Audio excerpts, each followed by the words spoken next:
Tara, samahan mo ako magluto nitong masarap at healthy na sinigang na cream dory. Papakita ko sa iyo kung paano ito lutuin at ano-ano ang mga ingredients. Umpisahan na po natin.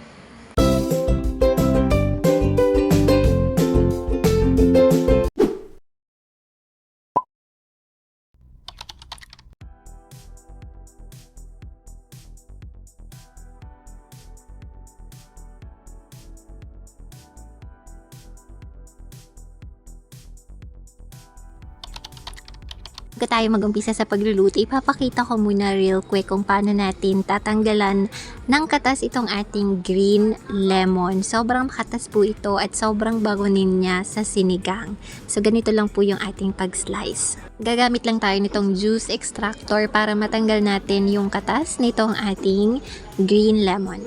Buksan po natin ang kalan at iset natin dito sa medium fire. Maglagay po tayo ng katamtamang dami ng cooking oil. Kapag mainit na ang ating cooking oil, pwede na po nating isaute ang ating white onions. Kung meron po kayong pink onions, pwede din naman yon. Next naman ay ilagay natin ang ating bawang. Tapos ilagay na natin ang ating kamatis. Maglagay po tayo ng patis pampalasa. Tapos imekos-mekos natin. Tapos maglagay na po tayo ng katamtamang dami ng tubig. Takpan po muna natin saglit. Pakita ko lang yung lemon juice extract natin. Ganyan po itsura niya. Sobrang dami niya.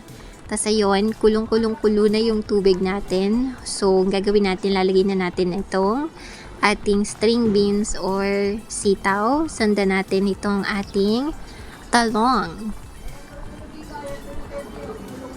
Tapos takpan lang muna natin saglit para maluto ang mga gulay. Tapos at this point, pwede natin ilagay ang ating fresh na cream dory. Favorite ko po itong isda na to kasi sobrang taba niya po. Tapos pag mainit yung sabaw ay perfect na perfect talaga. So yun, takpan lang po ulit natin para maluto yung sabaw. Charot, maluto yung isda syempre.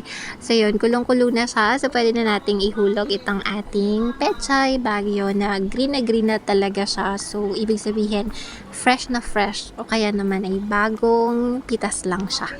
Mekos-mekos po natin ito. Tapos ilagay na po natin ang ating ceiling green para may konting anghang or sipa itong ating nilulutong recipe today. So pwede na po natin tong i-taste test at this point. And then, yeah, dahan-dahan lang natin siyang ganyanin para hindi madurog yung isda and at the same time, hindi rin madurog yung gulay. Takpan po muna natin ito saglit.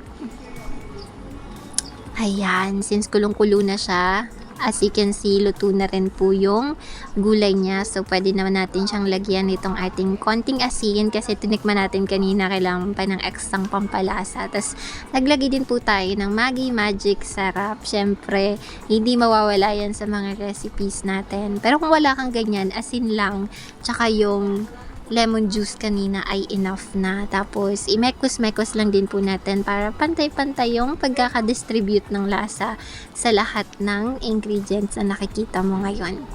Tapos, ang huling-huli nating ilalagay ay itong ating lemon juice. Grabe, sobrang dami ng lemon juice na nilagay natin. Kaya expected na sobrang asim talaga siya. Asim kilig talaga. So, ngayon pa lang natatakam na ako sa ulam namin na to. As in, sarap niya talaga. Perfect na perfect to sa mainit-init pang kanin. Wala, narito na po yung final recipe. Sana po nagustuhan ninyo. Happy eating! Bye!